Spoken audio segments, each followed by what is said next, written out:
Hello and welcome to Charter Local Edition Northwest. Today we're in Salem, Oregon, and we're talking to your elected representatives. My guest is Representative Knute Buehler. Knute, thank you for being here with us.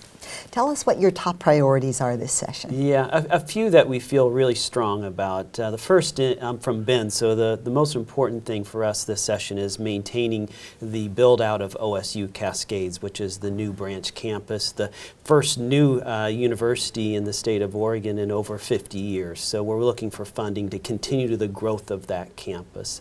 And can you tell us how that's coming along? It's a little bit of a budget tight year. Yeah, so far so good. It's just passed out of the first committee, the Higher Ed Committee, unanimously. So now it goes to Ways and Means, where we'll be on the list of all the other programs that need to be funded. So far so good. We're very optimistic that we can continue moving through the process and get that funding for a really essential project for Central Oregon. Well, keep my fingers crossed yes, for thank you. Yeah. What other things would your constituents like to see you accomplish? Yeah, and the second big priority is something called child savings accounts. So this is a concept that every child born in Oregon would have an automatic savings account set up at birth that then they could contribute to, or they could have others contribute to, or charitable foundations put money into.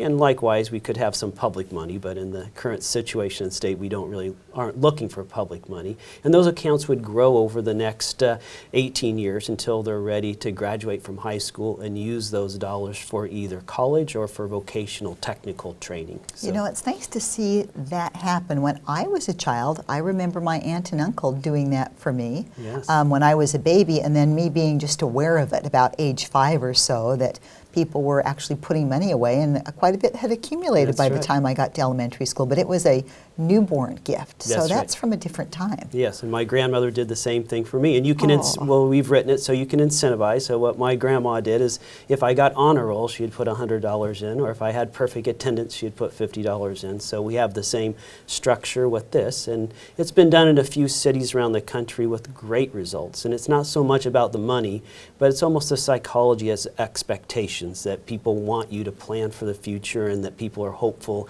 and encouraging you to go on after high school and be trained in a profession or college. Well, I think there's a nice sweetness there about doing something for your child's self-esteem, too, that shows that you're valued. That's right, exactly. Yes, and your grandma, bless her heart, she must have written a lot of checks because you went to medical school. That's right. Grandma must have been drained. I don't think Grandma was anticipating the amount of honor roll money that she had to write, but she found the dollars, yeah.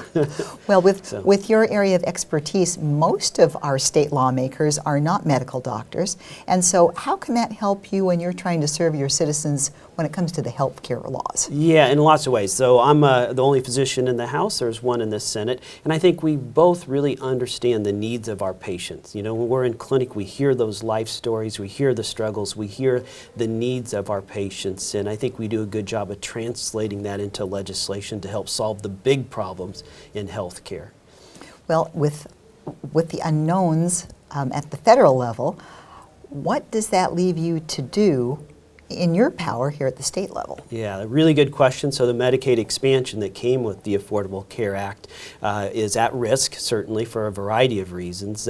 No matter what happens at the federal level, we had a real financial challenge with this population of folks because the funding from the federal government in the original Affordable Care Act really started to stage down over time. So that's created a big hole that we need to fill even this legislative session. So working really hard on trying to fill that hole and make sure that the health care that people have gotten used to is there for the sustainable future.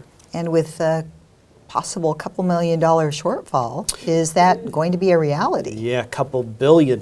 Sure, I wish it was a couple dollars. Yeah, yeah. So we're have a variety of concepts to try to fill that hole. I'm still optimistic that we'll be able to find that funding. It's about $400 million just to fill this next budget cycle to pay for the people that got health care with the Medicaid expansion with Obamacare. So. And then I was reading some of the materials you had posted. There was quite a bit about what you were doing that I found. And you're very concerned about opium addiction and the deaths. And what, from a medical perspective, do you think can be done about that? Yeah, this is a huge problem. It's a problem we need to bring out of the shadows. I call it the worst man-made epidemic in history because it truly is.